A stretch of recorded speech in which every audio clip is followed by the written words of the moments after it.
Guys, what if I prove to you that Alex Nelson is more alive than ever? The Paranormal Activity franchise might have already shown where, what, and how Alex Nelson is doing at the exact moment you are watching this video. Hi folks, I'm Alex and this is Paranormality, a whole channel dedicated to paranormal activity. And without further ado, let's get to the video. Let's go to the script for Paranormal Activity 4. The film is edited in a way that makes us believe Alex was killed in the sacrifice to put Hunter under Toby's control, where they needed to delete a virgin. But here's my take. The text Alex read never said anything about a virgin. It actually said, a woman. That was never desecrated. The story of virgin was just a prank by Ben. In other words, Alex didn't need to be sacrificed. Not another so woman. Involved with witchcraft or something like that could be used in the ritual. And what if I go further and show that no woman needed to be sacrificed? Throughout the whole franchise, until the fourth film, we are misled to believe that Hunter is important because he is marked through a sinister pact. In The Marked Ones, we are introduced to a legion of marked individuals where Jesse and Hunter are, or supposedly are, part of. And that's where we notice some contradictions. First, if Jesse, like all the other marked ones, came under Toby's control at 18 years old, as highlighted by Ali. And this is exactly what happened to Oscar. Why on earth did the witches kidnap Hunter when he was 6 years old, instead of waiting for him to reach that age? Another one. According to the text Alex found, there were stages of possession, stages that Hunter and Jesse had already gone through. Performance. The host shows supernatural abilities. Affirmation. They prove these abilities to the entity. Sacrifice. A pure being must be used to perform the ritual. Now, one thing doesn't make sense. Hunter had these abilities at 6 years old and already needed Robbie's help. Jesse only had it when he was about to be possessed and didn't have intermediaries. And just to remind you, Jesse completed the first step when he threw the two bullies away, completed the second when he killed his grandmother and tortured his dog. And the sacrifice was fulfilled when Marisol died. Notice that before she dies, she disappears and then reappears dead. During that time, she participates in the ritual. With everything done, Jesse immediately appears attacking Hector, already under the entity's control. Now, who was sacrificed for Hunter to come under Toby's control? If he was only 6 years old, why didn't Kate wait for him to reach the standard age? Why? Pay attention. Hunter was never marked. He might even be. But he has something more. Just like Layla, he is part of the prophecy to give Toby a physical body. And just like her, no one died as a sacrifice for his part of the deal to be fulfilled. So, Alex was never sacrificed. Therefore, what happened to her?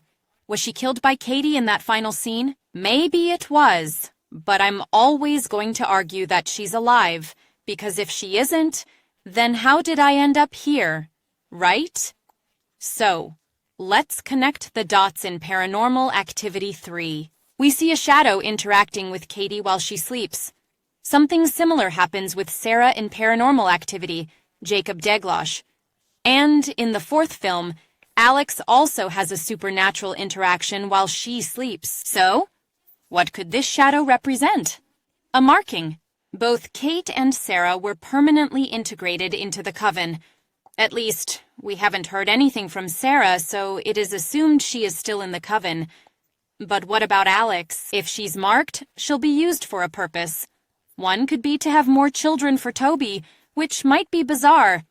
But that's what Asmodeus does in mythology, as he's an incubus. For those who don't know, incubus. In Latin, incubus, but according to legends and traditions, is a male entity that seeks out sleeping women to have sexual relations with them and bear their children. And that's where it is.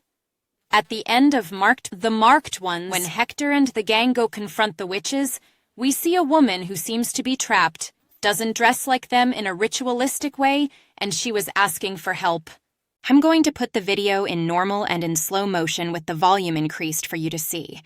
I don't think anybody's here.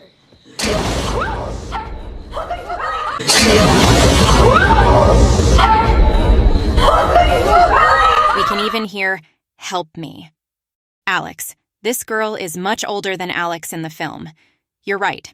But remember that Alex's adopted brother Hunter ended up there in 1992? Who doesn't guarantee me that Alex was there? From 92 to 2013, at the time of the film, we were 21 years old, plus the 15 years old, which Alex was in the fourth film. We are 36 years old at least, more or less the age that this girl is. That's a possibility, people. Alex is trapped there being used to maybe make more children for Toby. And this fits with the scene where she is levitated.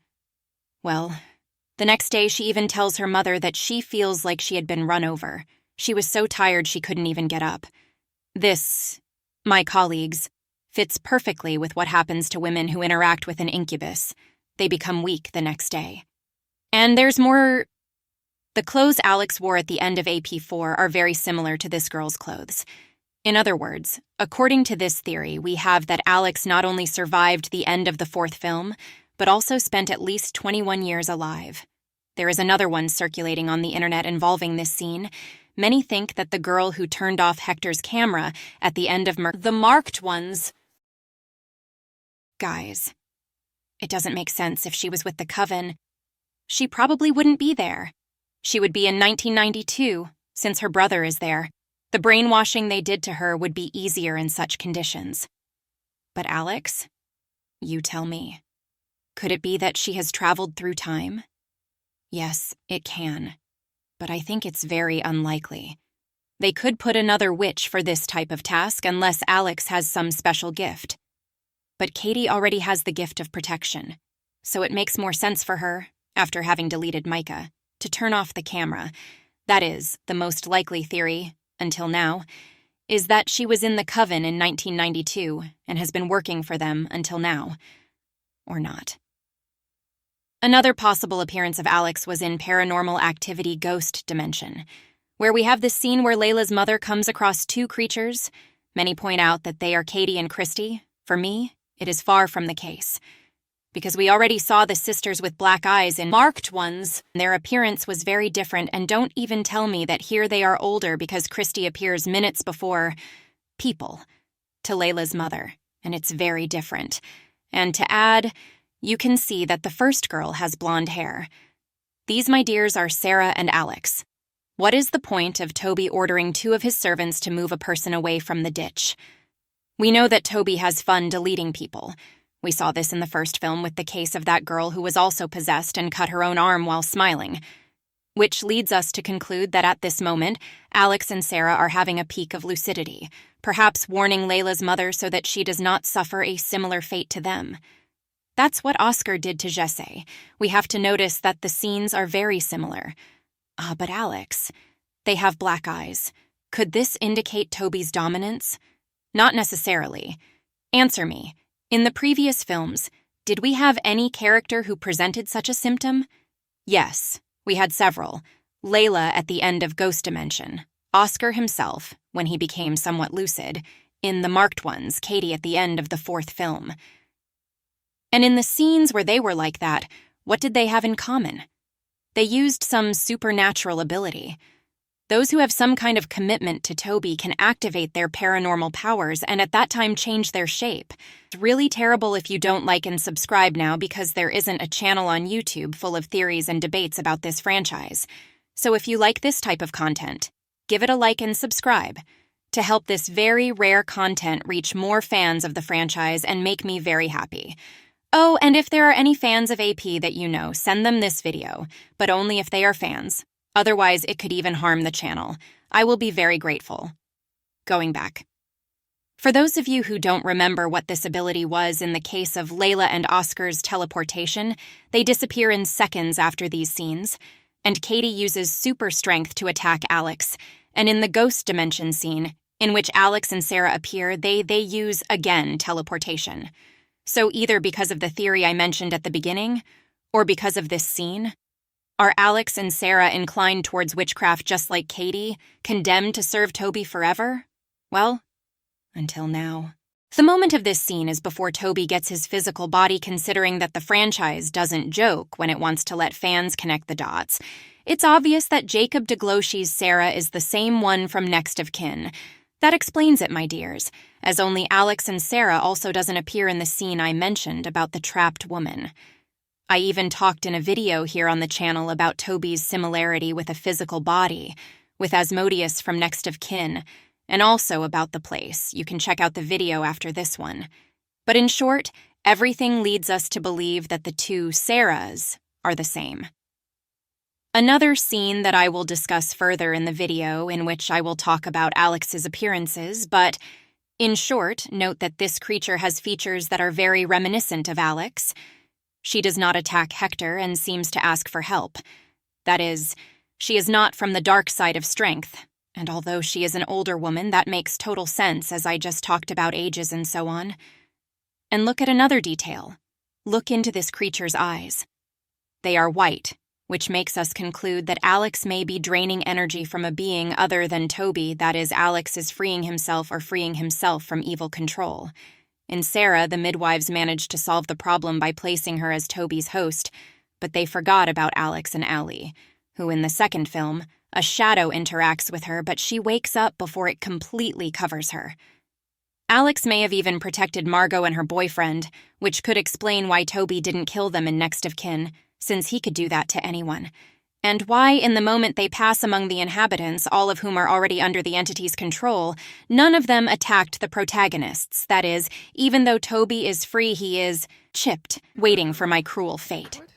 So, people, what did you think? Leave it in the comments, and we'll discuss it in this community of AP fans.